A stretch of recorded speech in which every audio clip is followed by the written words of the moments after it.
apakah kita mengkonsumsi pada rate yang optimal atau ada kegagalan pasar yang bikin kita mengkonsumsi lebih dari seharusnya gitu. Iya, saya nggak bisa menghindar dari undangan kecerdasan.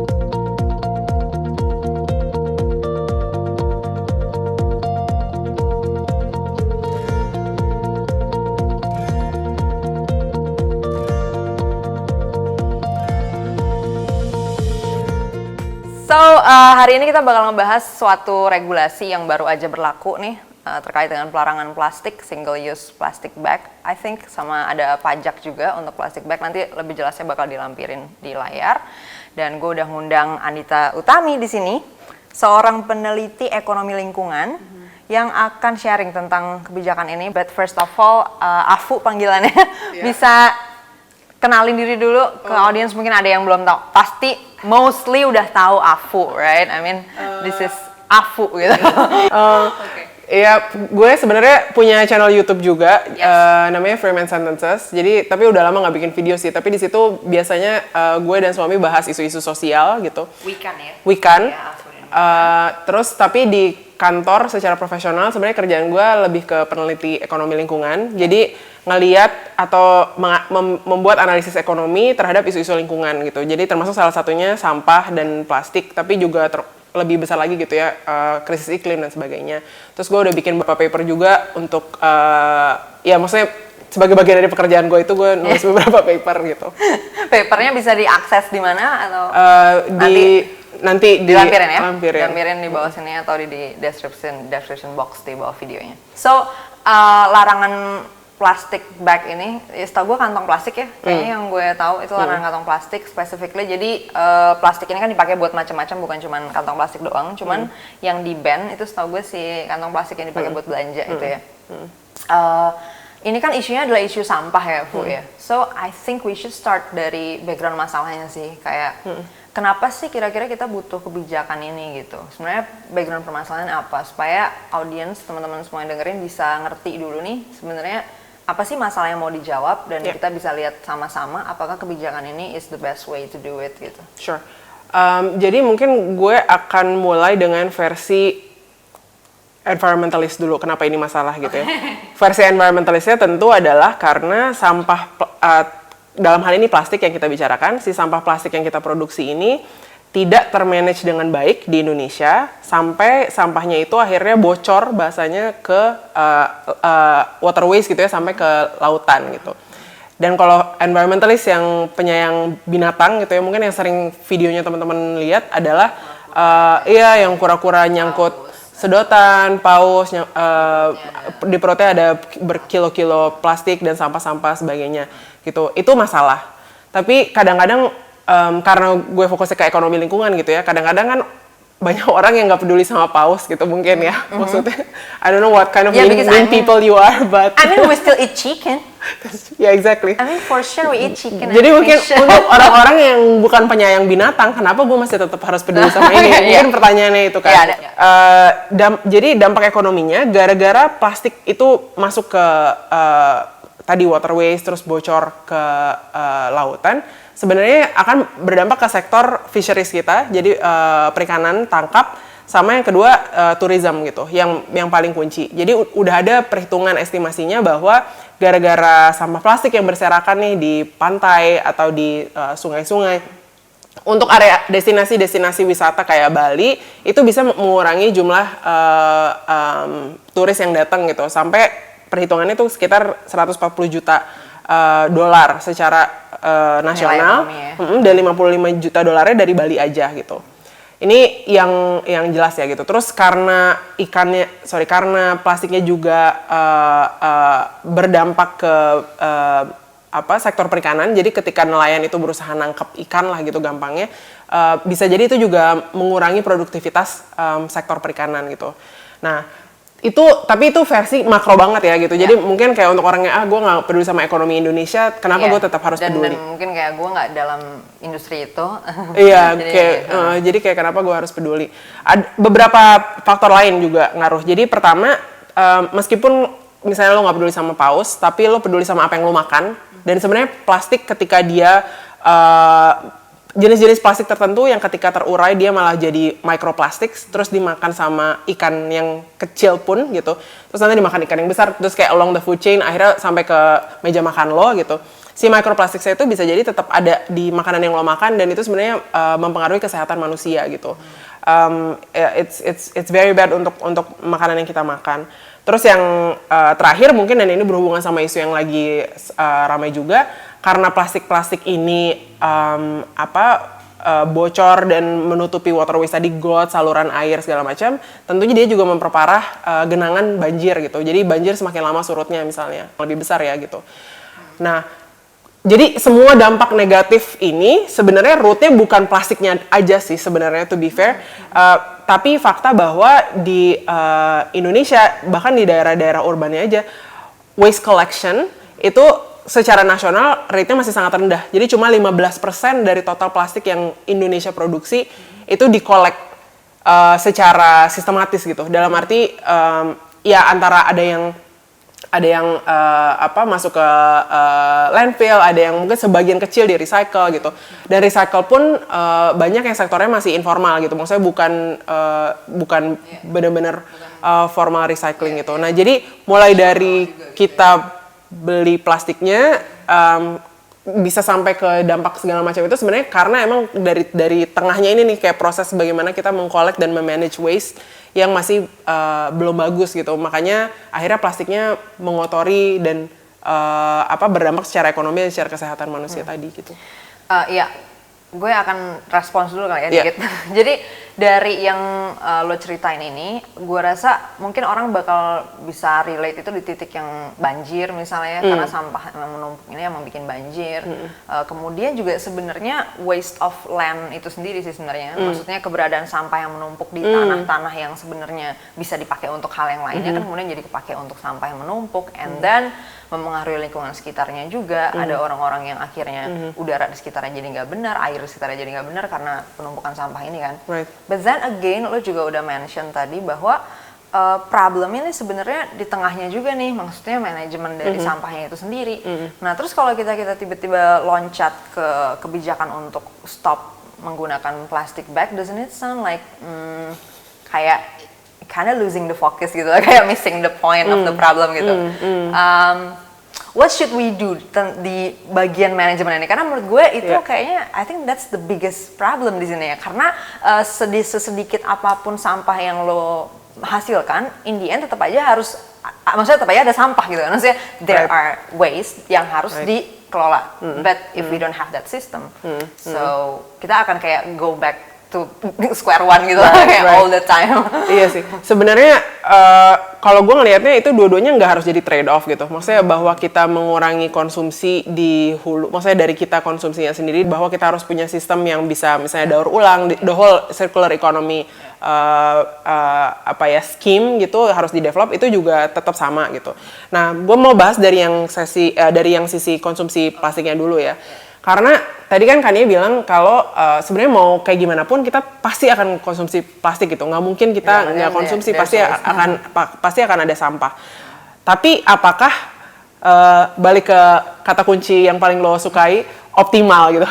Apakah kita mengkonsumsi pada rate yang optimal atau ada kegagalan pasar yang bikin kita mengkonsumsi lebih dari seharusnya gitu?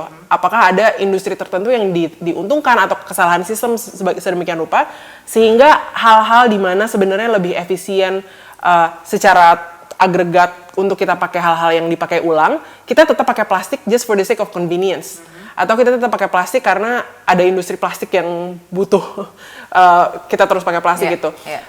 Karena kalau kita tarik ke belakang ya, let alone nih ngomongin boba dan konsumsi boba dan semua plastiknya yang apakah itu market failure atau enggak, dan addiction and all of that. Tapi kalau kita tarik ke belakang, jadi itu zaman dulu kalau lo ingat, kita sempat ada di zaman dimana kita minum, nggak boleh nyebut merek ya, minum sebuah teh di dalam botol atau minuman soda di dalam botol tuh di botol kaca. Ingat nggak periode muda itu gitu, kita minum di botol kaca, kita balikin ke warungnya dan itu kayak mutar terus gitu kan, dan kayak that way kita bisa konsumsi, harganya juga relatif make sense, tapi secara lingkungan nggak ada sampah. Nah terus suatu ketika ada satu perusahaan, kalau nggak salah Pepsi atau Coca-Cola lah, pokoknya ada yang mulai antara Pepsi atau Coca-Cola, mereka menemukan plastik, single use plastik sebagai cara untuk produksi jauh lebih murah, dan mereka nggak harus mikirin tentang transportasi, ngumpulin botolnya lagi, produksinya lagi, jadi jauh lebih murah buat mereka gitu. And then they tried it out gitu. Ternyata hasilnya waktu di US, waktu orang-orang akhirnya switch ke botol plastik ini, for the first time, mereka pada buang sampah sembarangan, day litter gitu ya. Jadi taman-taman segala macam tuh banyak sampahnya di mana-mana. And terus what happened, it was really smart. Jadi orang mulai sadar kayak, ini plastik is a bad thing. Karena everyone pada nyampah di mana-mana, kayak numpuk sampah plastik. Dan ketika sampah plastiknya numpuk di depan mata kita kan kayak, kita lihat gitu. Jadi we know it's a problem, kayak numpuk banget sampah plastik. Terus what was really, really clever, dan kayak wah gila ini next level communication strategy menurut gue. There was a big campaign yang super efektif. Ini kampanye tuh maksudnya iklan di TV dan apa segala macam, di mana ada orang Native American yang nangis sedih karena dia ngeliat sampah di mana-mana. Jadi kita sekarang harus belajar buang sampah pada tempatnya. Dan kampanye buang sampah pada tempatnya itu was funded literally by the Pepsi and Coca-Cola yang benefiting dari plastik. It was so effective. Jadi kampanye buang sampah pada tempatnya bikin orang-orang pada buang sampah pada tempatnya dong. Jadi instead of ngeliter di taman-taman tadi itu, sampahnya semua di tempatnya. Dan of course when it's out of sight, it's out of mind gitu kan, kayak orang nggak ngelihat sampah plastik yang numpuk karena ya udah di tempat sampah dan udah diurusin. Jadi akhirnya gara-gara keberhasilan kampanye itu, we effectively transition from drinking from glass bottles ke plastic bottles yang kita nikmati sekarang gitu. Dan solusinya tinggal dibuang pada tempatnya gitu. Iya, solusinya tinggal dibuang pada tempatnya gitu. Nah, yang hilang dan gak dipikirin adalah yang elemen kedua ini kan. Jadi pertama bahwa kita switch jadi ke botol plastik, dan dalam hal ini kantong plastik dan segala macam yang plastik yang murah ini, dan memang sebenarnya inovasi kan plastik itu ya buat Tupperware, buat apa itu maksudnya itu durable gitu, terus itu murah dan segala macam. Tapi tipe-tipe industri tertentu yang membuat menggunakan atau memanfaatkan plastik untuk single use dan abis itu lepas tangan ketika konsumen ya udah konsumsinya meningkat aja, itu menurut gue bisa dilihat lebih lanjut sebagai kegagalan pasar, karena sebenarnya eksternalitasnya banyak. Dan cost yang ditanggung untuk manage sampah plastiknya itu tidak ditanggung oleh produser plastiknya gitu. Jadi that's an externality. Nah, that being said, kalau kita bisa mengubah pola konsumsi kita dengan cara menginternalize cost dari plastik itu, dan kita switch ke yang lebih efisien, kan mungkin sesuatu yang lebih bisa dipakai berulang kayak refill system atau apa yang sebenarnya efisien secara ekonomi. Pun kita pasti tetap akan ada sampah gitu. Jadi let's say kita udah optimal, kita udah ngereduksi sampah, tapi kita tetap punya sampah. What do we do with the sampah yang kita tetap produksi gitu? Yang sekarang lagi dibicarakan gitu, tapi sebenarnya Indonesia belum nyampe sana, adalah circular economy of course gitu. Jadi recycle. Jadi kalau industri recycling di Indonesia tuh sebenarnya belum terlalu maju gitu.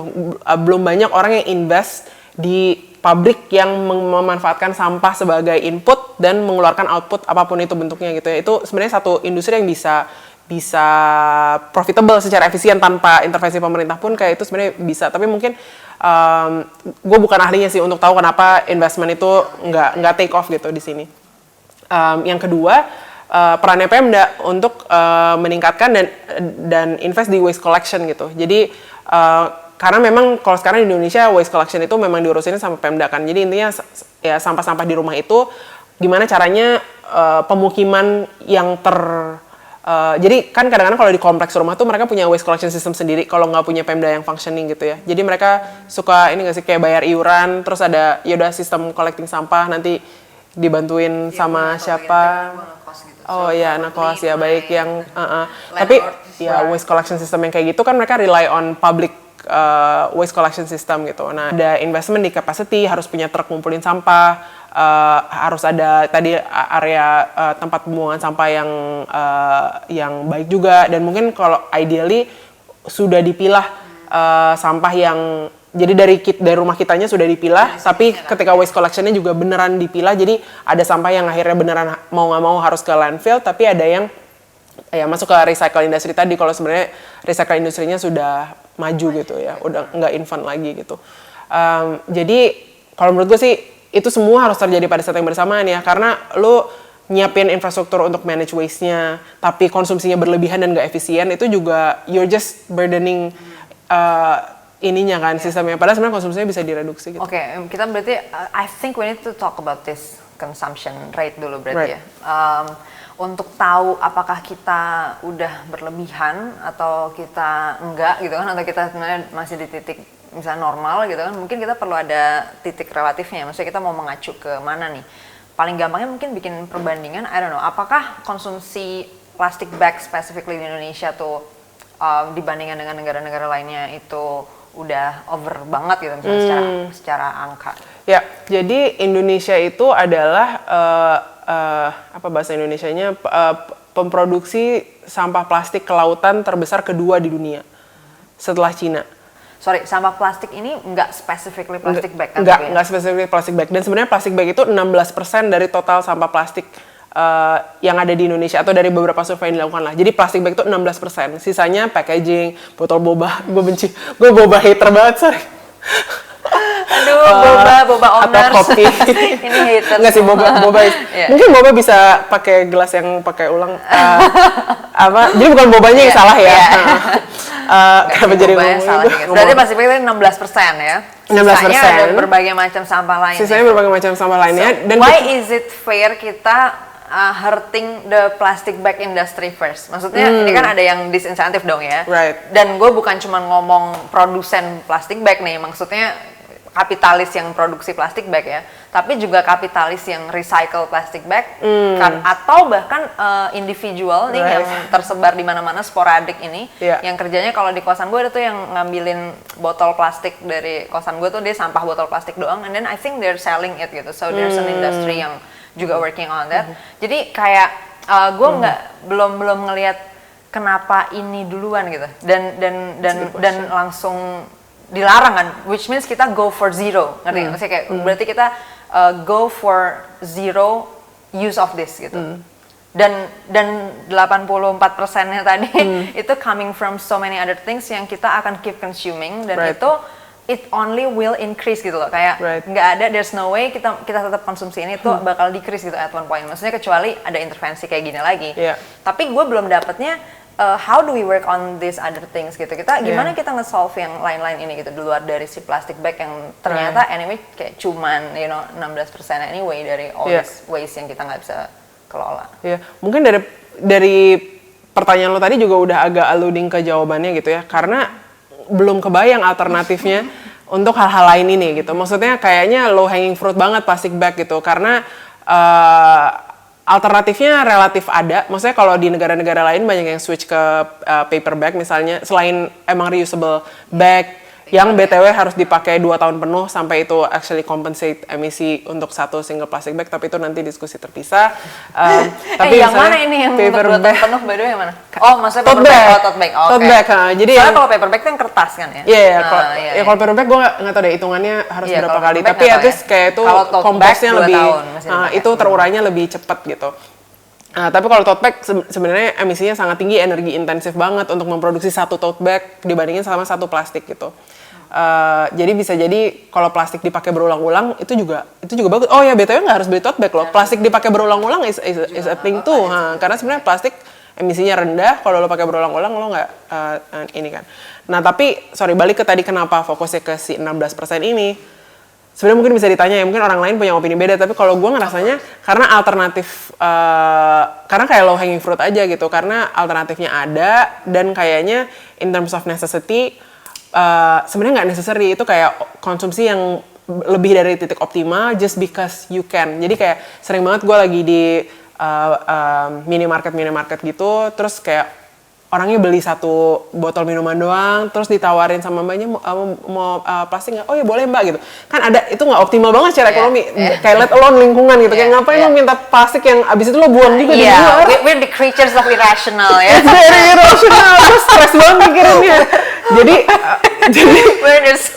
Jadi meskipun itu Meskipun itu 16%, riset-riset menunjukkan bahwa secara global putting like excise, kayak cukai, kayak semacam disinsentif harga plastik supaya orang harus bayar pakai plastik aja, udah bisa cut plastic consumption by half.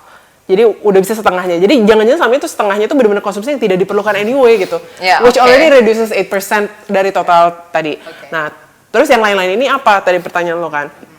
Yang lain-lain ini sebenarnya bisa terakhir gue liat styrofoam, seingat gue deh. Ada data gitu, plastik bag yang single use ini sama styrofoam nih yang juga cukup gede ya dalam menghasilkan sampah yang nggak bisa diapa-apain. Maksudnya udah numpuk di mana-mana gitu. Right. Apa ya, FMCG products pada umumnya, maksudnya odol lo, sabun lo, refill sabun lo. Exactly. Again, alternatifnya sebenarnya gini, karena gini, ada juga challenge dari ngubah behavior orangnya juga kan, right? And I think this is the biggest challenge. Kayak gue ngeliat terakhir tuh, gue sendiri itu masih susah banget untuk ingat bawa tote bag gue gitu. Right. Jadi kayak, no, I have 3 tote bags. It's like, I hate it. Kayak, gue udah 6 tahun mau itu biasa sama kayak plastik. Jadi gue harus makainya 6 tahun dan gue kayak lupa gitu kan. Tapi sekarang kayak udah mulai bisa ingat. Cuman ini dia transisi ini tuh sebenarnya susah gitu kan. Dan gue gak tahu gimana orang lain yang lebih kayak not really as self-conscious as I am gitu. Nah terus kalau misalnya kita rely on regulasi pun menurut gue ini adalah sesuatu yang susah untuk di-enforce anyway gitu. Jadi kayak behaviornya mungkin bakal lebih susah ya berubah, dan untuk di-enforce juga susah karena terlalu banyak yang nggak comply. On the other hand, kita bisa work dari sisi lainnya gitu. Kenapa kita nggak berangkat dari tadi manajemen dan sebenarnya recyclingnya? Karena gak tau, I think it is a very big issue aja. Dan terakhir gue kayak ngobrol sama orang yang maksudnya secara profesional kayak ngurusin inilah ya di salah satu perusahaan gede yang memproduksi bisa sekian ton sampah sehari, dan mereka juga kebingungan karena banyak ketabrak sama regulasi yang nggak ada, by the way, bukan regulasi yang ada ya. Jadi ketika datang ke pemerintah gitu kayak gue mau ngolah sampah gue dengan kayak gini nggak bisa gitu, kayak ini belum ada regulasinya, kayak gitu, something like that. Jadi dan industri recycle sendiri again sama, ini juga nunggu regulasi kayak gitu loh. Jadi contoh ya, recycle sampah makanan kering untuk jadi makanan ternak. Jadi dia bisa di recycle nih sebenarnya, makanan kering yang udah dalam artian expired date untuk manusia ya. Cuman dia bisa kayak diolah lagi untuk jadi makanan ternak gitu, pakan ternak. Dan ini kan harus ada regulasinya again gitu ya. Ini mau jual ini nggak bisa ada regulasinya. The funny part is regulasi untuk makanan ternak itu udah kayak detail banget nih, cuman boleh ini gitu. So you cannot go with that option. Do you see this is kayak the big elephant in the room gitu yang I don't know, kayak maksud gue parlemen bisa bikin aturan baru yang ngurusin this pajak untuk plastik baru, tapi dia nggak bisa solve this. Maksudnya you make a very bad regulation and then you just go with it and then you keep making on one gitu loh, kayak maksud gue. I think exactly tadi dibilangnya plastic bag itu low hanging fruit karena sebagaimana movement pada umumnya lo harus build momentum kan. You start with something yang actually doable secara milestone gitu. Dan ini kan, jadi ini udah gaining momentum gitu karena ada banyak kota yang ban. Ntar kita bisa bahas juga effectiveness of banning dibandingin sama economic disincentives misalnya, itu bisa dibahas. Tapi intinya sudah ada momentum ke arah keinginan pemerintah untuk put regulation in place untuk ngatur plastic bag gitu kan. Nah, tapi what's next-nya gitu. Nah, what's next ini. Nah, jadi yang tadi dideskripsikan tentang peraturan packaging itu emang jadi isu juga. Jadi sebelum yang pakan ternak itu pun suka sadar nggak sih, kayak misalnya beli odol. Ini another kayak hal yang inefisien aja, jadi gue sebel. Mau lu peduli paus atau enggak, lu pasti sebel.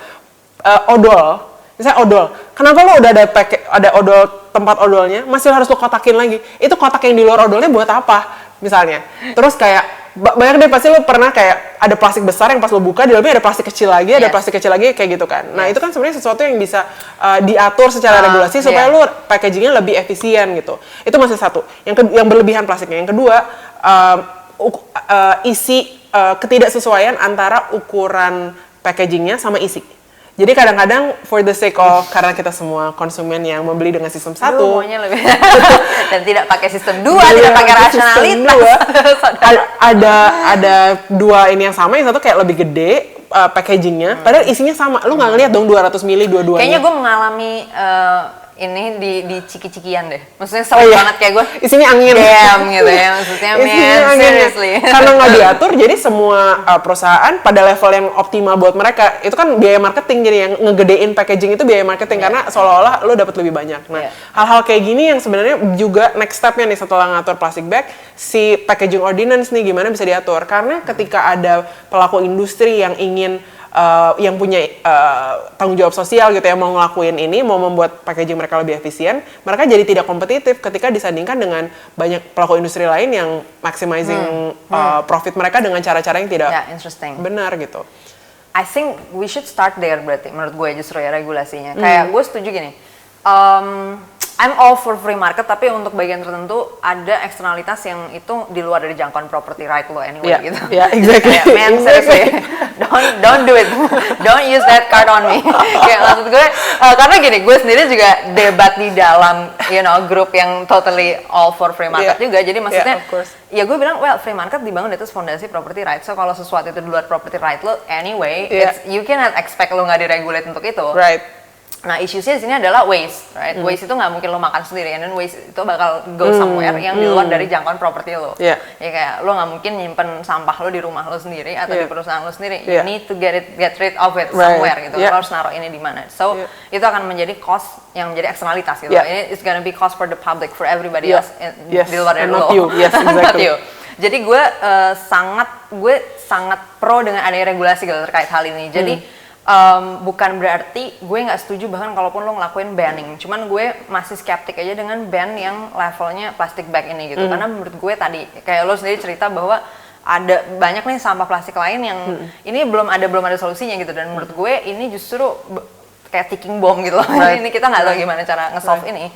Dan sekarang pun udah banyak ya masalah terkait dengan landfill di Indonesia ini. Jadi kayak kita udah punya banyak banget sampah menumpuk yang nggak tahu mau diapain, dan itu udah pernah balik lagi ke kita. Dan segitu udah banyak dan itu lebih banyak yang bocor. Maksudnya itu lebih banyak yang nyampah ke lautan bahkan. Maksudnya bawa landfill aja udah numpuk pun sebenarnya kita yang tadi gue bilang rate bocor ke lautannya tertinggi kedua di dunia. Yang tertinggi itu maksudnya rate bocornya juga gitu ya. Jadi dari sampah yang ada berapa yang masuk ke laut itu kita tertinggi kedua di dunia. Bukan berapa persen sih, tapi jumlah yang bocor ke laut. Jumlah bocor ke lautan. Which I guess is correlated, absolute number. Which I guess is correlated dengan jumlah populasi kita yang emang tinggi anyway, right? Iya, benar. Tapi tadi bahkan statistik yang collected dan goes to landfillnya juga rendah. Tadi yang collected tadi berapa persen sih? Jadi kalau di area urban yang udah lumayan, kayaknya relatif lebih bagus, mungkin 50-70, tapi makin lu ke kabupaten dan makin ke daerah rural bisa sangat rendah gitu. Oh gitu ya?